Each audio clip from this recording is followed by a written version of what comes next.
This is Kal Kat, the Kal Katster, and it is New Year's Eve day. I just watched There Is a Tide, Star Trek Discovery. They apparently completely dropped the plot thread at the beginning. Let's go into spoiler review because it's a review commentary. But you know that all of them are. Yeah. So they immediately say they have minutes left. They have Burnham and Booker heading into the nebula, and then we cut to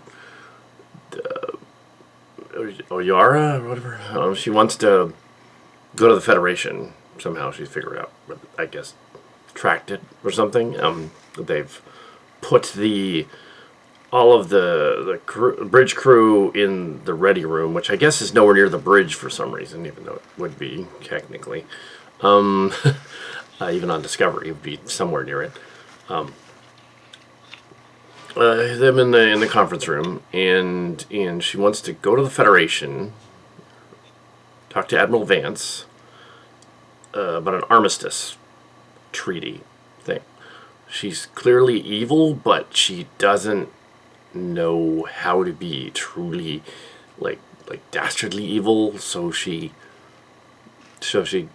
goes to the planet to meet with Vance. Well, the crew tries to figure out how to get out of the ship. Out of nowhere, the Booker ship appears and does a crash thing. This is all kind of, a lot of this is just before. Well, the armistice is a little later after the credits. But the straight up the ass that happens right in the beginning. The ship goes through the shuttle bay, right in the Discovery's ass, right into the shuttle bay. Right. Because if you're that hot-looking dude, that's where you go. Straight up the pooper. Anyway, now, up the wazoo. Yes, up the wahoo is what it should be. The wazoo is just Urban Dictionary has it wrong. A wazoo is only on women. A wahoo is the ass.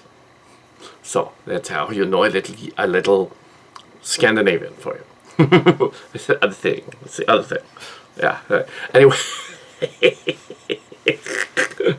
Yeah. On Schwinkel. It's on the men's. Yes. Anyway, so you can guess what that is. A sausage or whatever. Schwinkel. Yeah. So anyway, ja. Yeah. They played a little. It sounded like Tchaikovsky, but it was Andorian opera. Oops. There was this guy in it who's kind of in a wheelchair or something. The scientist guy, he talks to Stamets. There's a lot going on in this. It's like one of those trans text scripts where it skips around, like the one we just worked on. And I've yet to compile that movie. And it's like, jumps around a lot. They try to mask the life signs. Burnham goes into the corridor and she gets injured in the fight. Is walking around, and they do the whole bit with the airlock blown open and the guards get blown out into space thing. Everything seems to be kind of like has been done in Star Trek and Star Wars and other movies. Although I don't know if they used an airlock as a weapon in Star Wars, but in Star Trek, yes, Into Darkness, and the other one. But yeah, they've done this. Also, they had a Wrath of Khan-like moment in the chamber. And Stamets pleaded for the other people that were left behind with only a minute left, but they spent 46 minutes in the episode, roughly. Yeah, so they drop dialogue like Burnham's going to be killed in the corridor. She isn't, of course. She's the main character. Although what they do correctly in this, and oddly enough, not oddly enough, what they don't do correctly in big budget, multi-million-dollar movies out there by DC, they don't do the love story kind of right. Even Star Trek has a little bit of a problem with that, making it even dramatic. But this episode, the dynamic between Booker and Burnham is fine, and it's like that's the way they would react in that situation. Where she's not a god; she's the person. Yeah. So she's not really a superhero. She's a human. She's not supposed to be a superhero. She doesn't have Jedi powers. Then there's the armistice thing going on where they get out this lie detector guy, sort of a Kal Kat kind of guy, and he's like, incidentally, that kid was called Sukal, not Sukol. Yes, last week, but we don't get to see him this week. Only briefly.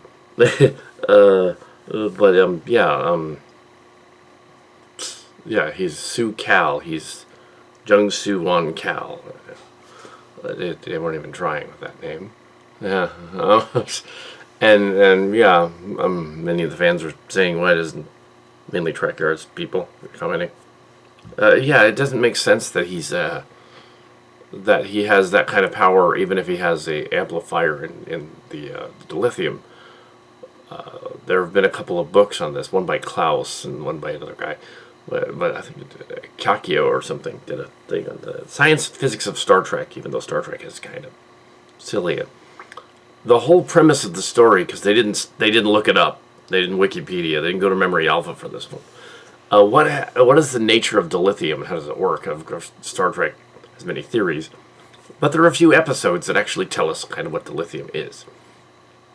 And it appears to regulate power. It does not make power. So by that caveat, dilithium cannot explode all at once and become inert, because it already is inert. Dilithium is a ridiculous magic crystal that enables matter and antimatter to touch each other in a contained reaction. Somebody on there explained, well, it's kind of like the heavy water in a nuclear reactor. Keeps the reactor from exploding, but keeps it like going down. Like it doesn't. It's kind of like that. So the heavy water wouldn't explode, but if you emptied out the heavy water, it would explode. So what they should have said, instead of the dilithium all going inert to cause the burn, because that really doesn't make sense unless the kid's a cube.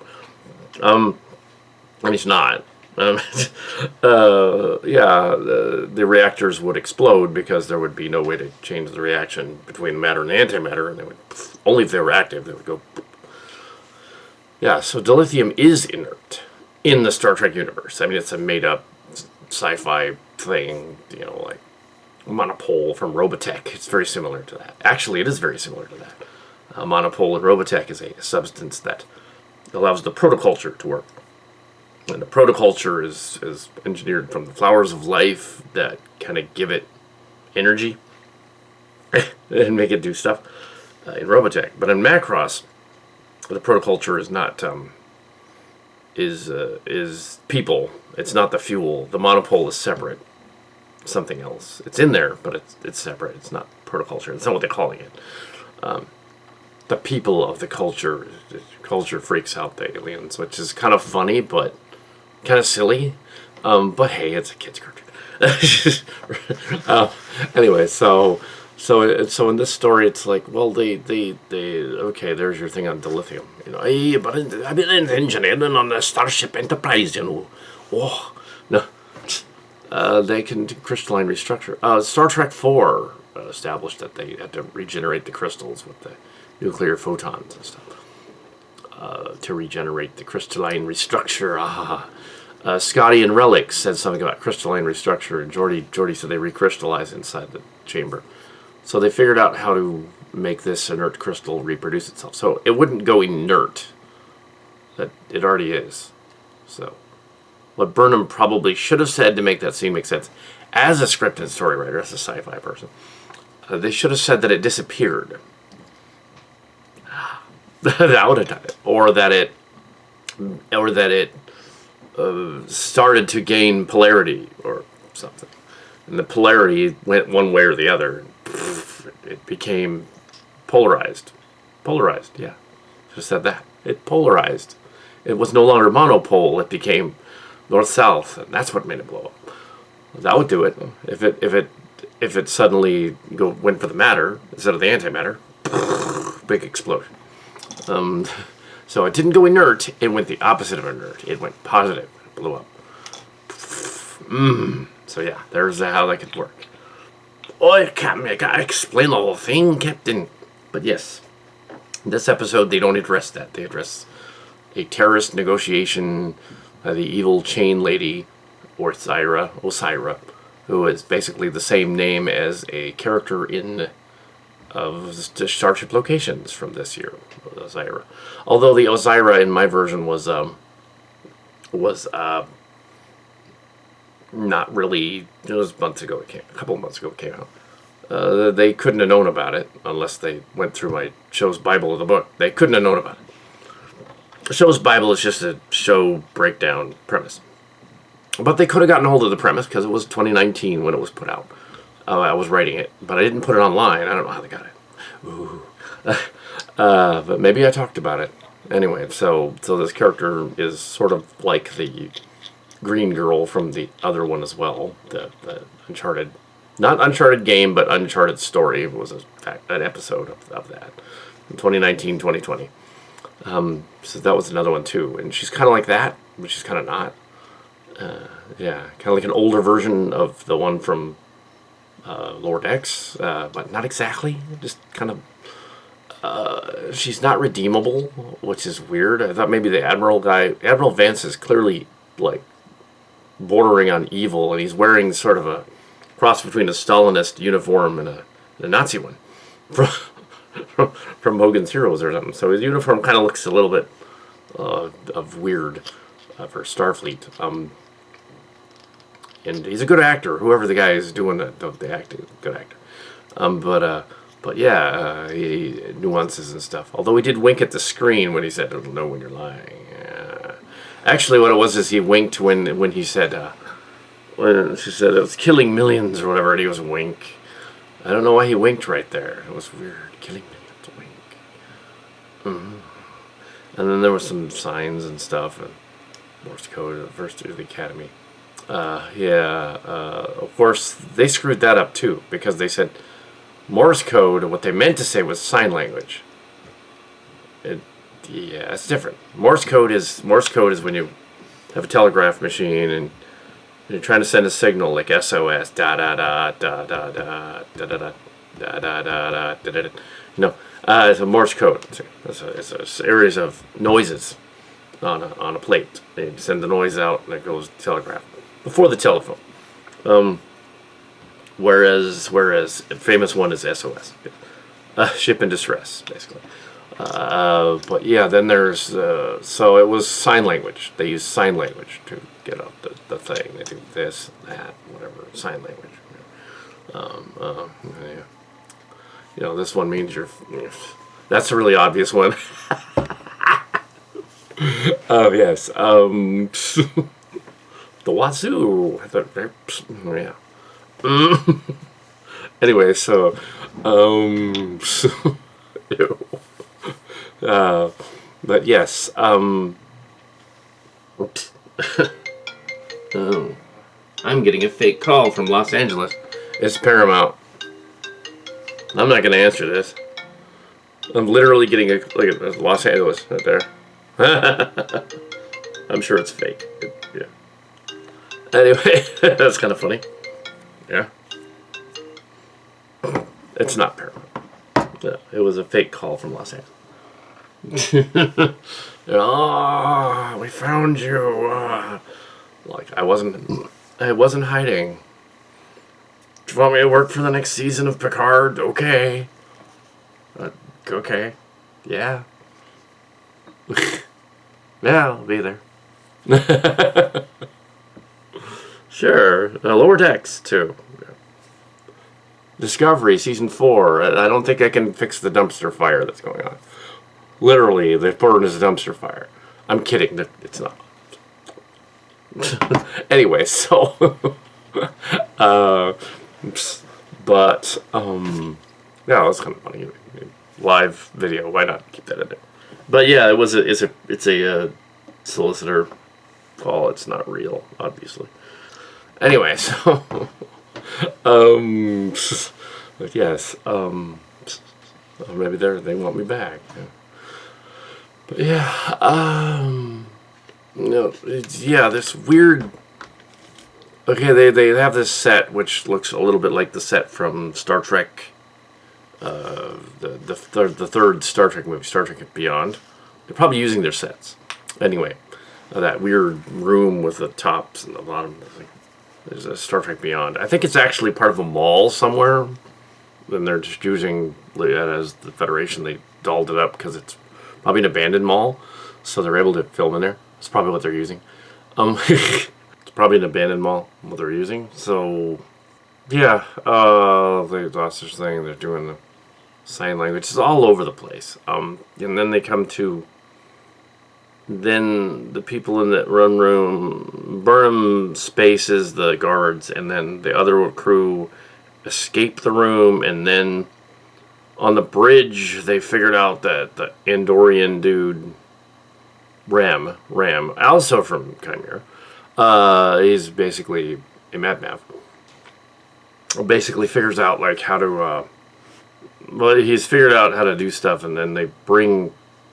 Somehow they brought the guy with the crippling condition to the bridge. Why? And Dasara has returned to the bridge. And they want to go to the nebula where all the dilithium is. Even though they've been there and they should have been able to scan that. Maybe they weren't paying attention. They wanted to get discovery. But you'd think they would have noticed that the nebula was full of dilithium. They could just go get it. Because if they really wanted it. Maybe it's inert and they couldn't scan it. Yeah. So they blow Rem away. He's dead. Oh, and we get that actor who was in a couple of spy movies and stuff. I don't think he was in I don't think he was in Better Call Saul. He might have been, but I didn't see the show, so I don't know. He was acting very much like somebody from that. I don't think he was, though. I think he might have been Game of Thrones or something. But he was being evil, and he blows away the Enduring guy. And it's like it does a lot of these like violent actions in the story, or jumping around, does beg the question: why don't the characters behave like in a way that makes sense instead of just abruptly behaving like the Mirror Universe almost? The bad guys are like over the top villains that are still shallow but think they're not. Although it makes sense that the lady would fool the lie detector if she was a sociopath, because the lie detector would not detect any changes in her mood.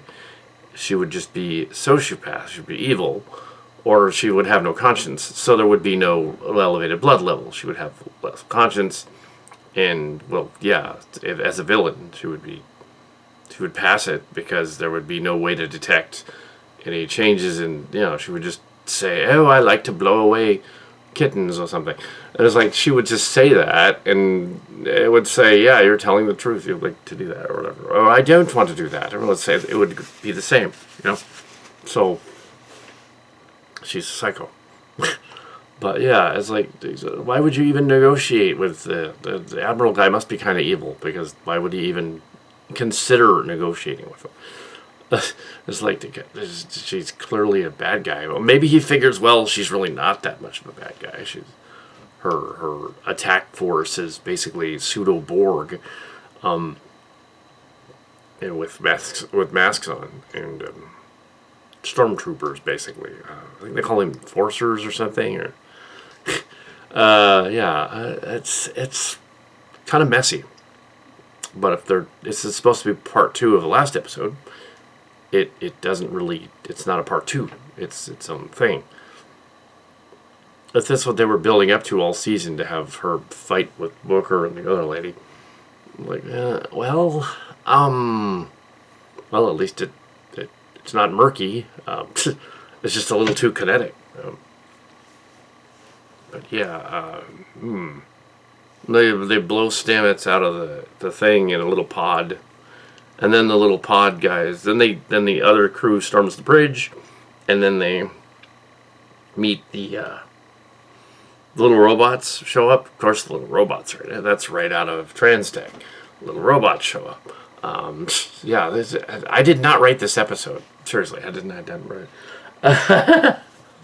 There's just so much like the video game in here, and probably it's because all those ideas all season so far have been. I think this is the penultimate before the finale. I think the finale is the first of next month, isn't it? Something like that? Because I don't think there's more than a dozen of these. It's probably a 13 and a 14. I don't know. I'll look that up. So it's the penultimate episode. I don't know why they changed last week's from kind of giving things away. Last week's title was different when it was one of our specs. That they changed it to Sukal, which the other title was better. Yeah. And oddly enough, the pilot was called That Hope Is You Part 1, and there's no Part 2. They went with Far From Home to emulate Spider-Man. So That Hope Is You Part 1 and 2, and Outside and Inside. They should just have an episode that's called Starship Locations and just get it over with. We're going to emulate this guy's parody. We don't know him, but here. Well, I was from the TNG and Deep Space Nine of Voyager era, so the Berman era, so I totally would know about that. I came of age during the Next Generation. So the Starfleet Academy, 1989 to whatever, yes, 1989 to 98, I guess. I was in the Academy of Star Trek for a long time. All the way up to 98. That would have been like the end of Deep Space Nine, basically. Late 2369 to 2375, 76, somewhere around there. Yeah, somewhere around there.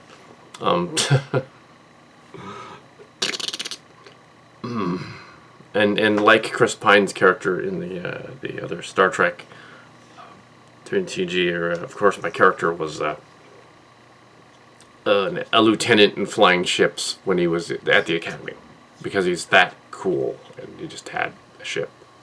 Because, well, yes. Of course, they all had a connection to Q, or a Q-like being. So they were able to, say, Q, we want to be commanders on a ship. Okay. As long as it annoys Picard. Yes. It'll be funny. Yeah, Starfleet Academy. Starfleet Academy. But it was San Jose Fleet Yards. Yeah, not San Francisco. It was near San Francisco Fleet Yards, though. Yeah, it's like the little lesser known Fleet Yards, San Jose Fleet Yards. Yeah. So anyway, it was all right. Oh, I rambled on about this episode, but penultimate one. But yeah, end of 2020. Yeah, it just needed some polishing. It had some issues, but they weren't serious. They were just sort of, well, Discovery just doesn't know how to do. It knows how to do like soap opera drama stuff, and it's very, very ham-fisted and cliched. But when they try to do politics, they fail. They just do not know how to do that as a space opera story. So they usually just have like a weird meeting in a room thing where everybody's either a spy or acting weird or robotic just because they don't know how to do this particular kind of footage. It depends on who the director is. Frakes did an earlier episode where he knew the characters and the soap opera thing, and that worked when Frakes did it. Even though Trek Yards didn't like the episode because the story was weak, but the director was good. So. Yeah, but yeah, yeah. They have a better cast this season, a better handle of it. It's still a little off, but usually it takes a while for the stuff to ferment. Yeah, knocked my teacup over. There was no tea in it. You're gonna say, "Oh, he's drinking the booze." It's like, no. It's water. Yeah. Anyway, so Yeah. Anyway, so that's my review of the Star Trek episode that was today. A little rambly, but they're clearly taking notes from Starship Locations, our fan film parody of Star Trek. Probably not realizing it's a fan film parody of Star Trek. They're just they can if they want to, but it'd be nice if they put us on the writing staff too. It's like, why not? After all, some of their Trekyard guys are actually no, they're not. Yeah, they could hire them too. It was fun to watch one of the Trekyard's videos this year. They had an appearance by Commander Calkins as someone else in a Star Trek. What was it? Star Trek Frontier. What was it? Too Boldly Go or something. It wasn't Too Boldly Go. What the hell was that? Frontiers. Yeah, one of those. One of the newer ones. That was funny. He was in it. So I was like, oh, it's the Calkins guy. That's funny. Yeah. Yeah. So you can still do fan films. And there's been no more word yet on our next Trek fan film.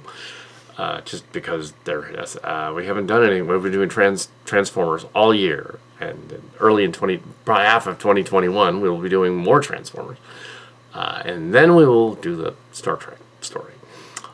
Yeah, we just want to get all the Transformer stuff done because we can, and yeah. Anyway, so yeah.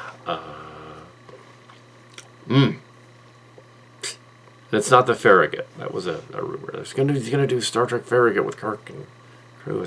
No, it ended up being called Fontana, and then we put out the Fontana and Clerks storybook. It had nothing to do with the Farragut. It was going to, but then we decided, nah, just put Discovery Kirk in there as Spike. Yeah, that made more sense. So that's already done. The Wishing Planet. We did that already. So yeah, it's completely unknown as to what we're going to do next. It may be the David Gerald Tribble script. Might be. Maybe. Oh, yes. But maybe. Except we haven't figured out how that would work, because the Tribble thing. Yeah, we haven't figured that out yet. It would be animated. It would be go motion. It would be action figures. We would not actually act in it. So, just, yeah. Anyway, if there isn't anything. And that's the end of the year, New Year's, end of dumpster fire that's 2020.